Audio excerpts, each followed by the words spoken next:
My question was regarding ambition. What is ambition, and how do you be ambitious? How do you create that force in you that will help you, help you tackle every failure in life? Because you hear about a lot of so-called success stories, and you see that they had a lot of pitfalls in life. They had a lot of hurdles that they faced, but it was that one ambition that helped them reach where they are. So how do you develop that force within you? We'll take that. It's a very, very important question. It's a life-changing question.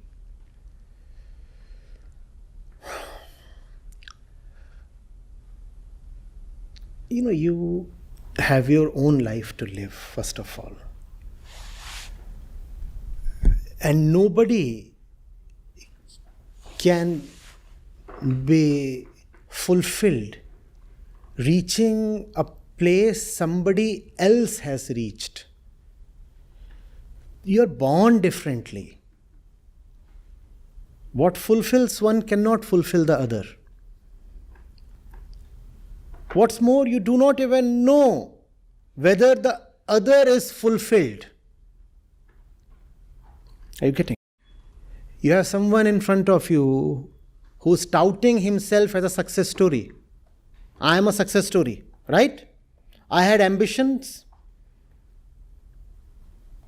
and fueled by ambition, I braved all the challenges in life, and then I have reached this particular place. So I'm a superstar. Come on, follow me. I present myself as a role model, right? How do you know, first of all, that he has really reached any place of any worth? He's showing you what he needs to show you. The video that you are watching is a heavily curated and edited one. Do you know that? All kinds of filters and edits. So much has been put into it. The video that I'm talking of is the person's life story. How do you know how he is internally? And if all your role models have indeed reached worthy places, why do you hear of so many cases of suicides among those people? Why? And when they die by suicide, it makes big news. It makes big news precisely because so many people considered them their role models, right? Now, if he was indeed worthy of being a role model,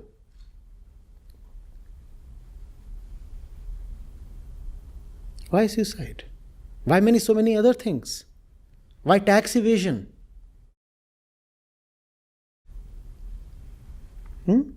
Why so many other kinds of crimes?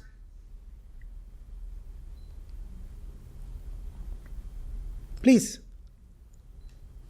He was a role model, charged of murder. Black money, money laundering, hawala, drug abuse, rape, illicit dealings.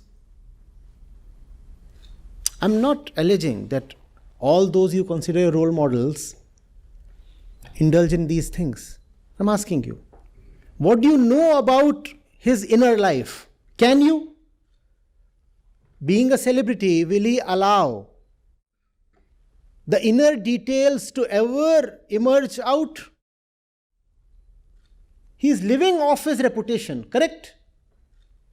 His reputation is his earning. Will he allow his reputation to be tainted? Then how can you be so ignorant, so gullible, that you watch a video or read a story and think of it as true? Did you publish that video? Who published that video? Come on. He published that video. So he is showing you what he wants to show you.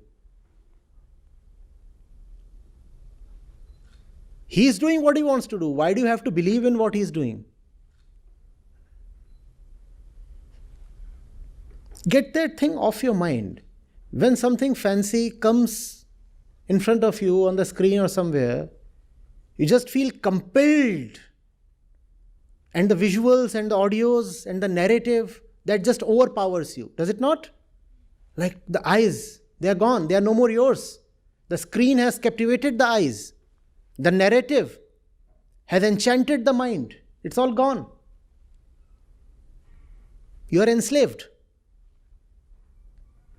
And can you question the screen? Can you question the screen? Can you pause the video and say, well, I have a question to ask? Can you do that? You can't. Even if that fellow is speaking live, chances are he will not accept live questions.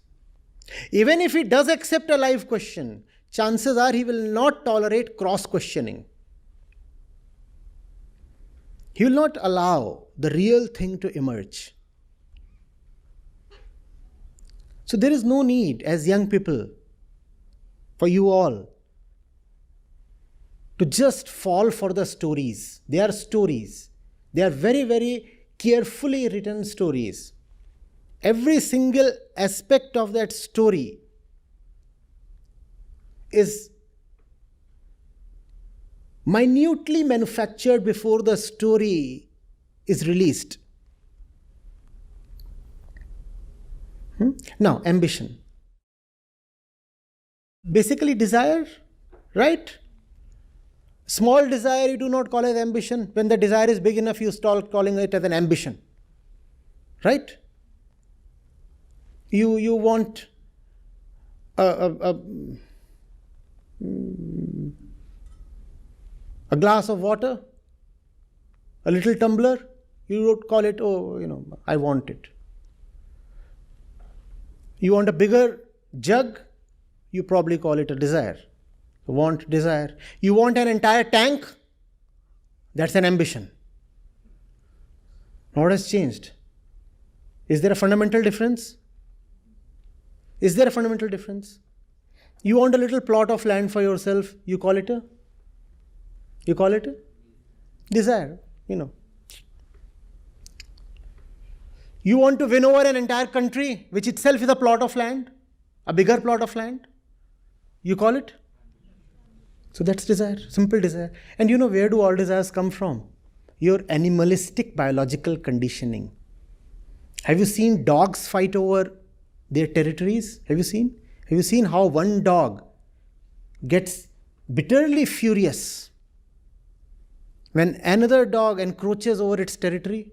And have you seen how they mark their territories? They just raise one leg, and the stuff that they do is actually a territory marker.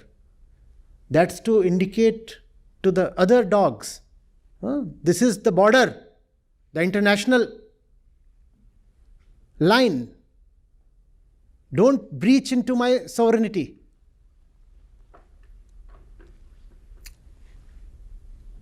But then a great king captures 10 lakh square kilometers and you say, oh, the great, Mahan.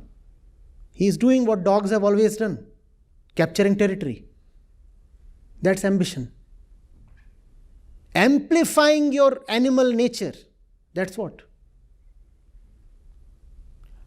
What do ambitious people want? Please tell me. More. And more of the material, right? That's what animals also want. What's there in that? What's there in that?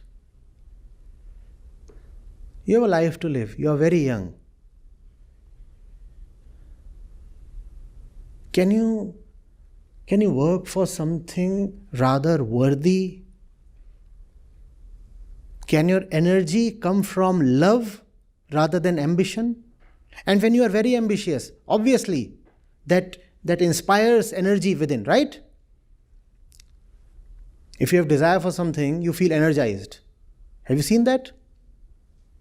And when you are ambitious, you feel all the more energized. It's just that all that energy is very cyclical.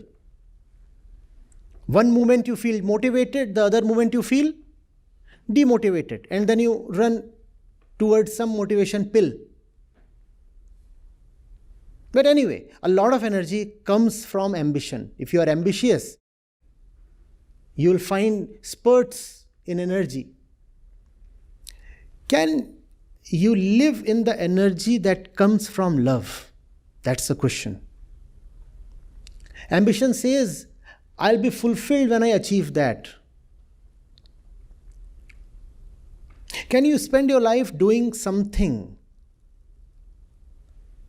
that you do in fulfillment itself, rather than targeting an imaginary fulfillment 20 years later?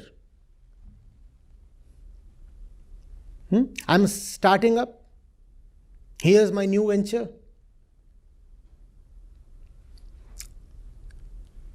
2 years it will break even, if I'm lucky. 6 years later, IPO. And then 2 years after that, I'll exit.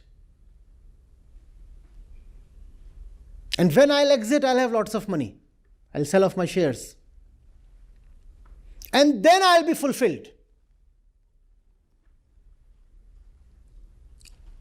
Is it possible instead to choose something to do that keeps you fulfilled all the time? That's what I'm talking of as energy of love. Is it possible? We have to get into that question. There are no easy answers. But that's a question that you must ask yourself. These are the golden years of your life, right?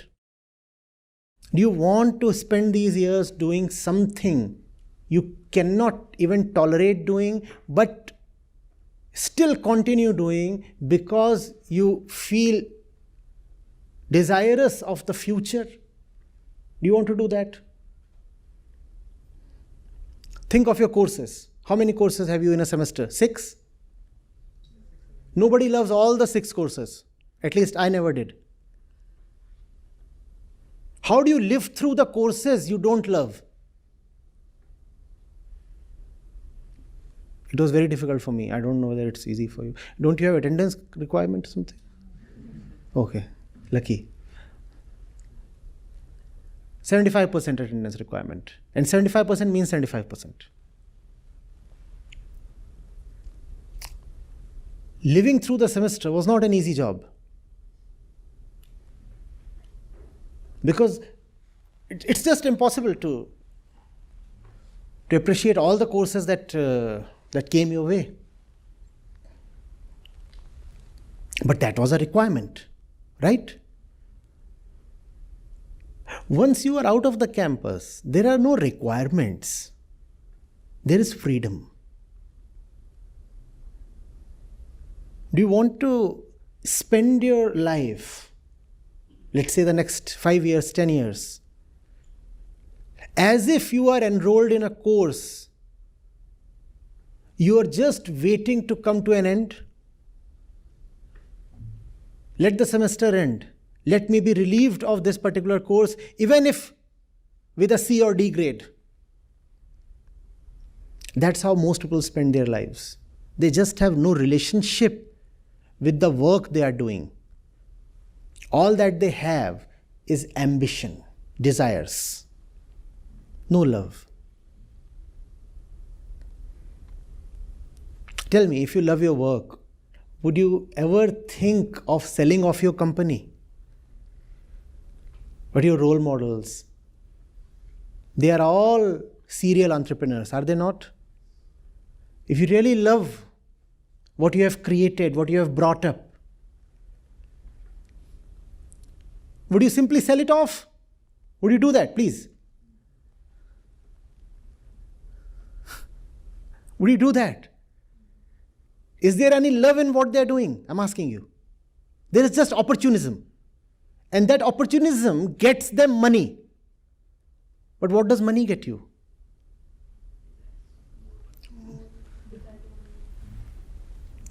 That's not the way to live.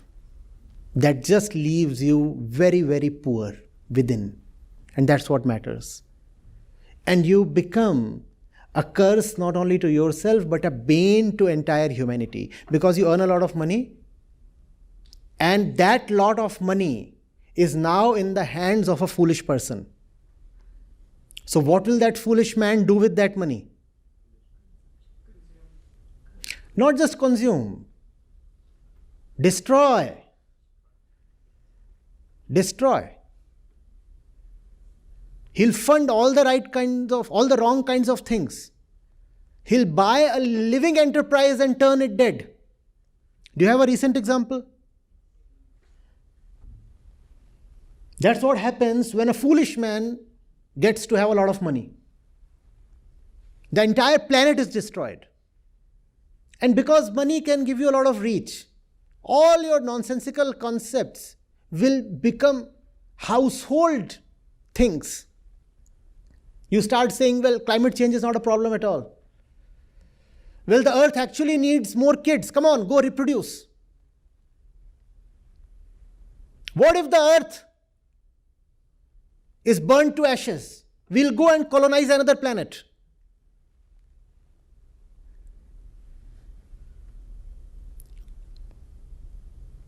Are you getting it?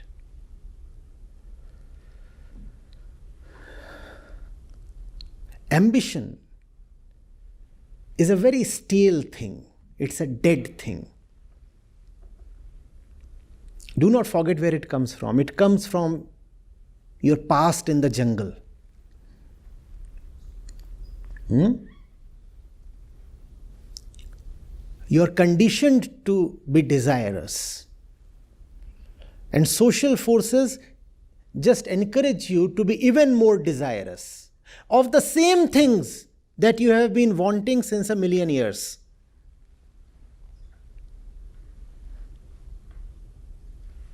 Same things.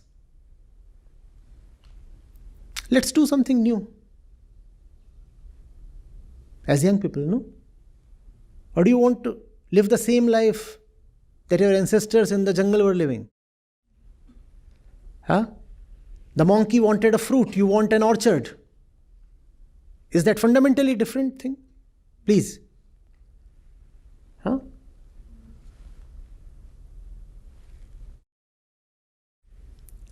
They were running after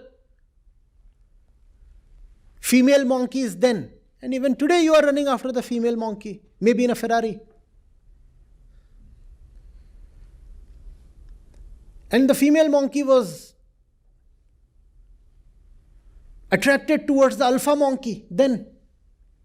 Even today the female monkey is attracted towards the alpha monkey. Who is the alpha monkey today? The one with the Ferrari and the money. It's also monkeyish.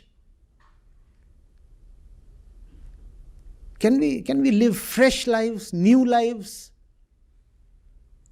Or do you want to continue that same animalistic tradition?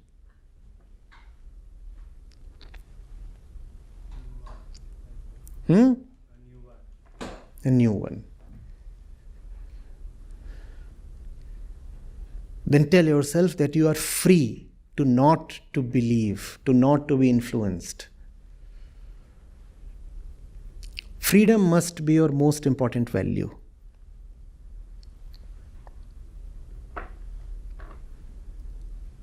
Are you getting it? The world wants to steal away the most important thing that you have, which is freedom of mind, liberty of consciousness. Do not allow the world to do that.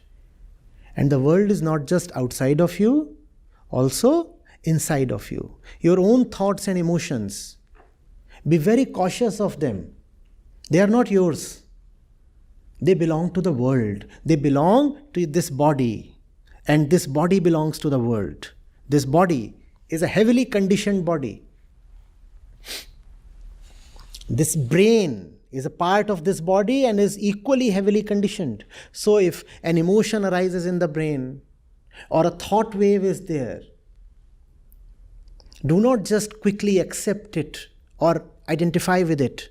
Know that it is coming from the jungle or it is coming from the marketplace. It is not mine.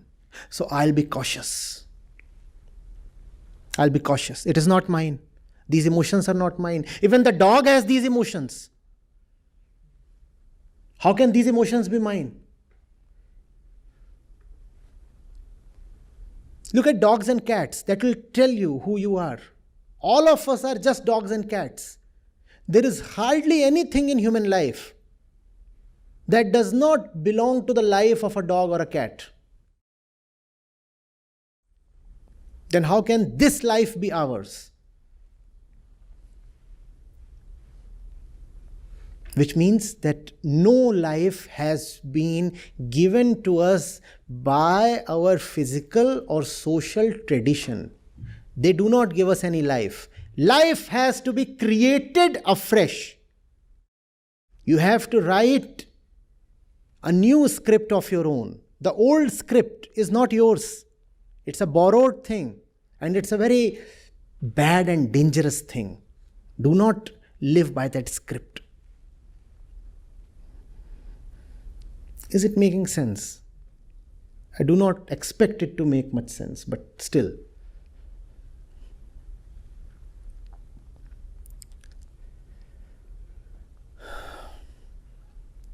Ask yourself these basic questions. Are you doing anything that is fundamentally different from what your grandparents were doing? Fundamentally different, not just superficially. You want money? You want money? Your grandpa also wanted money. How are you different?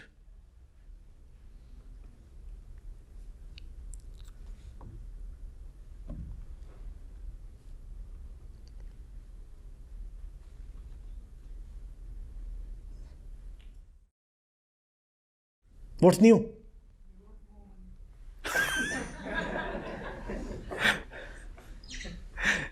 He also wanted more money compared to somebody else, yeah.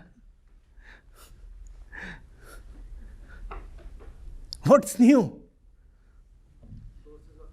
Yeah? Yeah, that might change, right? That's true. That's true. The purpose of getting more money. Yes, that can change. That obviously, we are not saying that newness is not possible. It is definitely possible. Definitely a new life can be lived. Definitely. But not if you do not discard the old life. And you cannot discard it if you do not know that it is old. We keep thinking of the old as we keep thinking of all the old stuff as brand new. Oh, I've fallen in love. I'm the first man in the world to fall in love. It's happening all over the place, son.